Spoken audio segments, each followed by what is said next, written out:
बिस्मिल्लाहिर्रहमानिर्रहीम। अस्सलामु अलैकुम।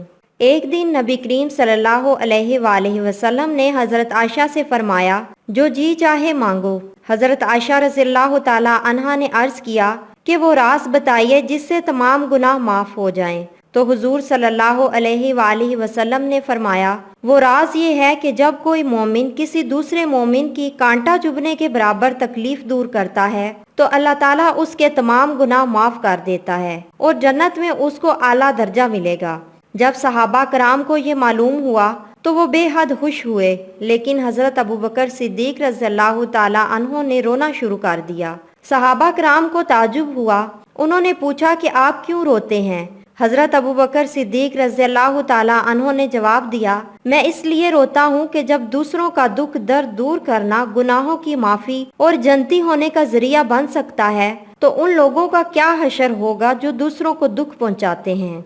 एक चीनी डॉक्टर एक दिन मस्जिद में गया। उसने देखा कि एक मुसलमान मुंह हाथ धो रहा है। वो मुसलमान के पास गया और पूछा कि जिस तरीके से आप मुंह हाथ धो रहे थे, ये तरीका आपको किसने सिखाया है? मुसलमान ने जवाब दिया कि हम इस तरह मुंह हाथ धोने को वुज़ू कहते हैं और ये तरीका हमें हमारे प्यारे नबी करीम सल्लल्लाहु अलैहि वसल्लम ने सिखाया है। हम दिन में 5 बार वुज़ू करते हैं। उसने कहा कि मैं आपके नबी से मिलना चाहता हूँ। वो कहाँ रहते हैं? वो शख्स बोला, उनका तो 1400 साल पहले इंतकाल हो गया था।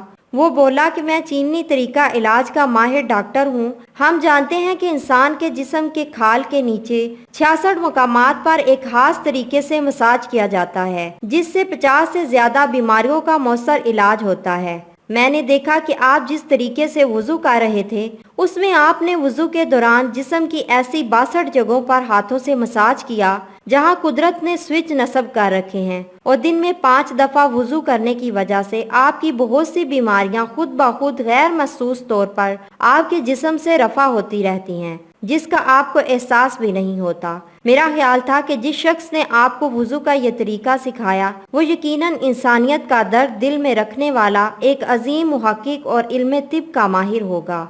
हज़रत अब्दुल्ला की रवायत है कि रसूलुल्लाह सल्लल्लाहु अलैहि वसल्लम ने फरमाया, बंदा मोमिन जब वुज़ू करता है और उसमें कुली करता है तो उसके मुंह के गुनाह झड़ जाते हैं, और जब नाक में पानी डालकर उसे झाड़ता है तो उसके नाक के गुनाह झड़ जाते हैं, और जब चेहरा धोता है तो उसके चेहरे के गुनाह झड़ जाते हैं, यहाँ तक कि पलकों के नीचे से भी निकल जाते हैं, और जब दोनों हाथ धोता है तो उसके हाथों के गुनाह झड़ जाते हैं, यहाँ तक कि नाखूनों के नीचे से भी निकल जाते हैं, और जब अपने सर का मसा करता है तो उसके सर के गुनाह झड़ जाते हैं, यहाँ तक कि उसके कानों से भी निकल जाते हैं, और जब अपने पाँव धोता है तो उसके पाँव के गुनाह झड़ जाते हैं, यहाँ तक कि उनके नाखूनों के नीचे से भी निकल जाते हैं। और फरमाया, फिर उसका मस्जिद जाना और नमाज पढ़ना उस पर मजीद होता है।